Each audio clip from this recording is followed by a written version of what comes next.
Bronson Reed is the new North American champion after 14 years in the business. He's finally climbed to this plateau, and we are entering the colossal era in NXT. We're going to talk about it in just a second, so stay tuned. This is the NXT review.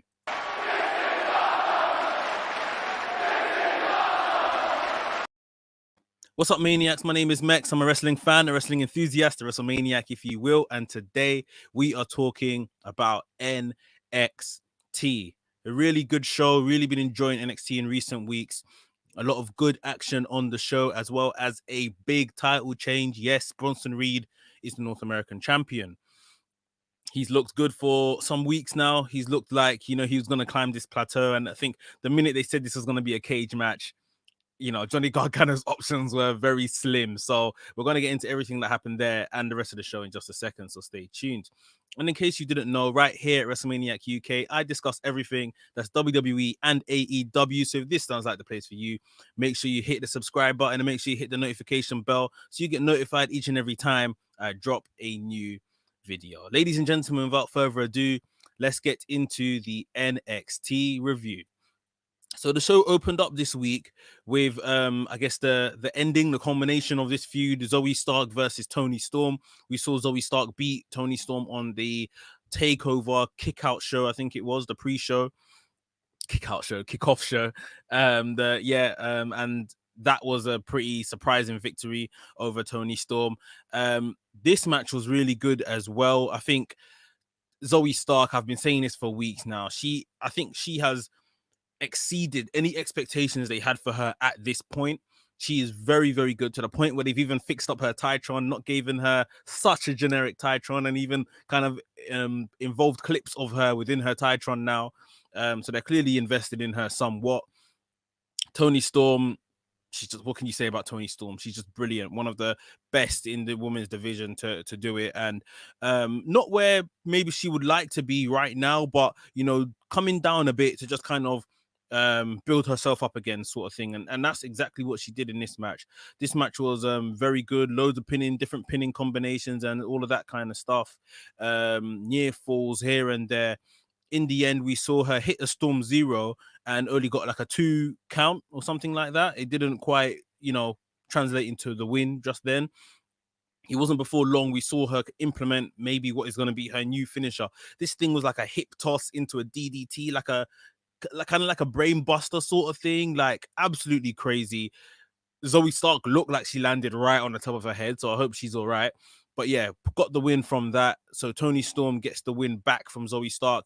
I don't know if these guys will do one more match. It doesn't really look that way, because straight after this match, we actually saw Frankie Monet come out and show her entrance and all of that kind of stuff. She just stayed at the top of the entranceway, kissing her dog, which I'd rather not see.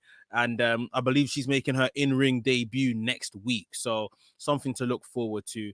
And maybe it's going to be Toni Storm that gets into a situation with Frankie Monet first. So yeah, really good action from the women's division to start off the show. Next up, we had like a prime target, what do they call it? Like a vignette. So we saw this before with Adam Cole, Kyle O'Reilly. This one now was between Karrion Kross and Finn Balor. Fantastically done. This match is going to be next week for the NXT Championship. Karrion Kross defending against Finn Balor. We saw Karrion Kross really kind of break down as to why he done certain things and why, he was the aggressor in certain situations. And they were showing this alongside showing the tape of their actual match, and Finn Balor saying, if you stay down, you're dead, and I'm not dead. Finn Balor's not dead. He's coming back for his championship and all of that kind of stuff. We had predictions from NXT analysts, superstars, Paul Heyman, on who's going to win this match. So yeah, really big, building this up, giving it big fight feel, which is what you like. And yeah, looking forward to this match a lot.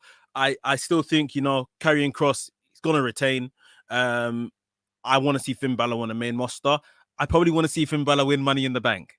With this new persona of his carrying around the briefcase, I think could be sick. Yeah, something I probably will talk about a bit more before Money in the Bank anyway. But yeah, I think Finn Balor, time's up on NXT, bro. do the honors here, and hopefully we see you on the main roster soon. But let me know what you think down below in the comments about a Finn Balor returning to the main roster and possibly winning this year's Money in the Bank. And we also saw a vignette of Candice LaRae and Indy Hartwell at a masseuse and all of that kind of stuff, having like a bit of a pamper day, a spa day. And when it was time to pay, we saw Candice LaRae's card declining. And the reason of the declining was because she's been buying too much chocolates and flowers and stuff like that.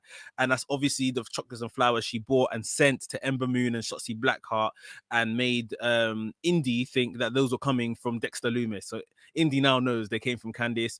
And instead of being angry at Candice, Indy is overwhelmed. It means, oh, Dexter still loves me and stuff like that. So she still thinks she's got a chance at Dexter Lumis. Obviously, Dexter Lumis was the one giving her the massage while her eyes were closed and all of that stuff. And she was talking bad of him, so he walked away.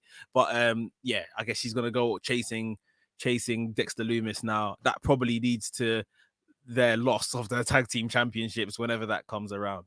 So yeah, a couple of decent vignettes there to break up the show. But the next bit of action we had on the show was Cameron Grimes facing Jake Atlas. Now, there was even a vignette within this of when, you know, Cameron Grimes pulled up and wanted to park in a certain place, but that place had been reserved for Ted DiBiase, of course. And of course, on the night, we were going to get Ted DiBiase. So we had this bit of action here.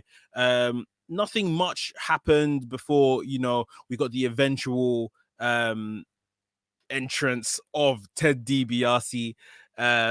He came in, done his big laugh and all of that kind of stuff, distracted Cameron Grimes, and Jake Atlas rolled up Cameron Grimes for the win. So good win for for Jake Atlas. He's someone that's kind of giving 50-50 booking. He hasn't really got nothing as of yet in NXT to really sink his teeth into, despite him being super talented. But yeah, Cameron Grimes gets the loss here at the hands of Ted DiBiase, kind of chases Ted DiBiase out of the arena. Well, Ted DiBiase's in his limo and he runs up to the limo and he wants to get talk to him and all this kind of stuff. Limo drives off. We see basically that there's going to be a millionaire off or something like that next week, I believe, on the show. So that's going to be Ted DiBiase versus Atlas. So yeah, I guess we all look forward to that. So yeah, some good segments there. Next up on the show, in terms of action, we had Killian Dain versus Alexander Wolf. Now, this match was supposed to happen last week, I believe, and I think Alexander Wolf wasn't cleared. Alexander Wolf was cleared this time round, and I think this was underwhelming in terms of a match that we got. It was underwhelming compared to what we probably should have got. Yeah, it just didn't really connect, and it didn't really last long as well. I think what we thought was going to happen probably didn't materialize in terms of Killian Dain becoming part of Imperium. That he never joined them or anything like that. In the end, Marcel Bartel rolled in a chair or pushed the chair into the ring for Alexander Wolf to use against Killian Dain. He didn't quite want to bring himself to use it. And then when he kind of committed to doing it, Killian Dain hit him with a splash and got the win. So Killian Dain makes away with Jake Maverick. Fine. Obviously, Marcel Bartel, he's not too pleased. They eventually get into the ring and look like they're in support of Alexander Wolf, despite, the loss. They all kind of stand in line to do their little, standing formation and hands behind the back thing. And Alexander Wolf and Eichner absolutely destroy, Bartel and Eichner absolutely destroy Alexander Wolf. Knocked him down, beat him up, gave him their finishing move off the top rope and all of that kind of stuff. Crazy to see. I don't know what to think here. I never thought I would see Imperium explode. And is the exploding thing happening because of, they can't actually beat a faction while Walter is in the UK? I don't actually know the reason behind why they're doing this. I don't think it's completely necessary. Yes, they have kind of teased some dissension with Alexander Wolf and stuff in recent times, but I really like Imperium. I wasn't ready for this. Yeah, it's going to be interesting to see where this goes and what Walter thinks of this as well. I hope they, continue to keep him in the story and everything. Andrew in the chat, hope you're well, bro. He says Bronson Reed, the new NXT North American champion. Yes. And he says NXT was fire last night. Yeah, these shows have really, really improved since they're not sharing the same night with AEW. So I'm very happy for NXT. Cool. So let's move on. But before we do, guys, please hit the thumbs up button if you haven't already. It does loads for the channel. I thoroughly appreciate it every time you do. Let this video be seen by more wrestling fans like yourself and myself. So please hit the thumbs up button if you haven't already. Next up on the show, we had a fantastic tag match between Legado del Fantasma, Raul Mendoza, and Joaquin Wilde versus Tommaso Ciampa and Timothy Thatcher. I absolutely love Timothy Thatcher and Ciampa together. I was calling for them to be a tag team before they were actually made a tag team, and you can just see the chemistry between them. They're so alike in some aspects, even aesthetically, they're just so alike. This was a really good match. Mendoza got busted open with his lip accidentally. And, he was cleared during a commercial break. He was cleared by the medical staff that he could continue the match. Him and Ciampa were very, very good in the ring together. Even, where Ciampa and Thatcher have a bit more of a physical style, and Mendoza and Joaquin Wilde are more of like the high flyers. They weren't scared to kind of get involved with this physical style, and there was a lot of kind of hard hitting in this match as well. What we did see, though, was not necessarily a clean finish. The grizzled young veterans did come down to the ringside and get involved. They slammed Ciampa like on the apron area, and this led to Ciampa being pinned after the finishing move of Legado del Fantasma. So a good win for those boys. They can, go after MSK. I guess they're rightfully number one contenders now, after beating, the other challengers. Don't think MSK is dropping these titles anytime soon anyway, but yeah, it's kind of good that that's kind of cleared up for them. And Santos Escobar had the night off. So yeah, that's cool. Next up on the show, we had some women's action. Shirai versus Aaliyah. This was a bit of a whatever match, in my opinion. Obviously, Shirai was gonna win. It amused me that Aaliyah was referred to as the NXT veteran Aaliyah. In the terms of the word veteran, I guess she is one, but she never really made any progress. Very surprised she's even still in the job, to be honest. And this isn't for any criticism of her work. I just feel like she's been there forever. Like she honestly has been there forever. And if they're not going to really do anything with her, why do they intend on keeping her? But maybe she's on a low contract and they can just use her in these kind of spots and she's happy with that. Who knows? But yeah, Shirai continues to impress, get wins here. She got the win on the night. You guys let me know in the comments. Are you into Shirai? I'm just not really buying into her right now. Maybe they do need to just put her into a feud. Let's see some character stuff. She's obviously pretty good in the ring. But just in terms of the other kind of Japanese imports, the ladies especially that we've had, the Asukas, Kairi Sane, Io Shirai, she's behind all of these guys for me personally. I will take any one of those three, including Kairi Sane returning, then Shirai. I don't see the fanfare and everything right now anyway. Maybe it requires her to be in a feud first and we get that character work and it makes more sense. So yeah, I'll keep my judgment for then. But she keeps racking up wins and that's all she can do in the matches she's been put in right now. So fair dues to her. We saw last week's most talked about new faction, Hit Row, come out. Ashanti the Adonis and Top Dollar had a tag team match against Toni Nese and Arya Davari from 205 Live. I haven't seen Toni Nese and Arya Davari in ages because I don't watch 205 Live. Just not enough time in the day. So yeah, it was good to see that they're, you know, well and healthy. Adonis and Top Dollar were escorted to ringside by the First Lady of Hit Row, B Fab, and the leader, Swerve Scott. So good to kind of see them all together. This match didn't last long. It was very academic. You knew he was going to win. Adonis with a lot of athletic spots. He had a great drop kick in this match to, I think it was Toni Nese. But for me, Top Dollar is money. That guy, he looks the part. He can talk the talk. I'm very excited for what the future holds for Top Dollar. We saw this spot where he carried both Arya Davari and Nese and slammed them both down. Obviously, these guys are cruiserweights, but you know, he's still done it. And we saw like this modified kind of fireman's carry suplex, like a bit of an AA style suplex or something that he did as his finisher to put away Arya Davari. They cut a promo after the match, the entire team, everyone, the entire crew. So yeah, I think they're trusting these guys. You usually get, you know, these factions, it's only like one man, maybe two that get mic time and stuff like that. But these guys are all getting a chance to kind of show, and obviously they're doing the rap thing between them. The promo is like a rap and all of that, or a rhyme or whatever.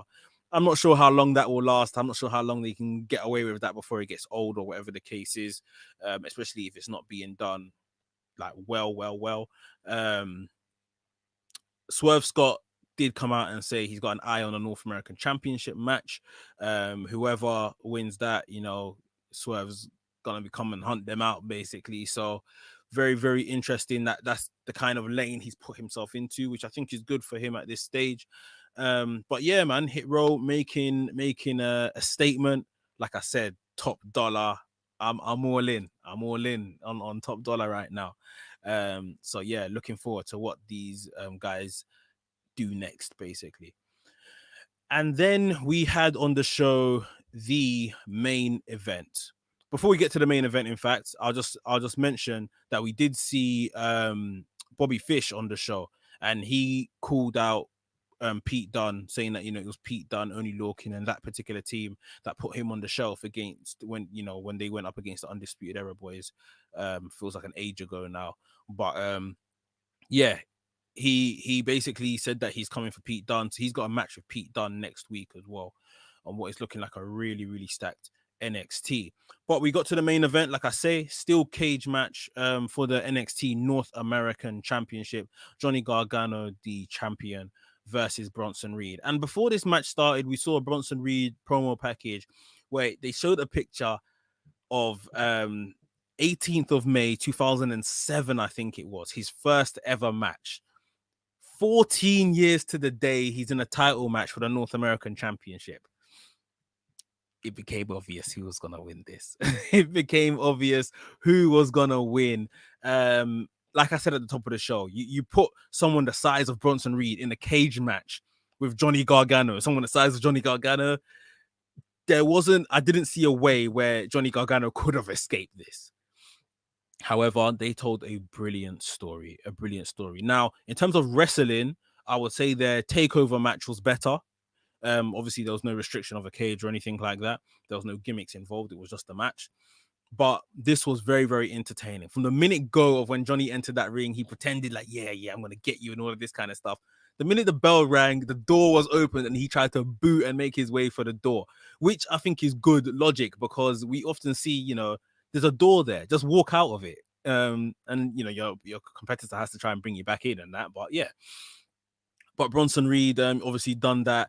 The best part of this entire story told, in my opinion, was Austin Theory doing everything he can to either rescue Johnny Gargano and keep Bronson Reed in that cage, or to help Johnny Gargano escape that cage. He was opening the doors and stuff like that. He was there kicking Bronson Reed, and Bronson Reed was trying to escape. He mounted the cage loads of times, tried to pull Johnny Gargano over the top of the cage. Austin Theory done his bit. He really tried. Johnny Gargano can't give him no stick.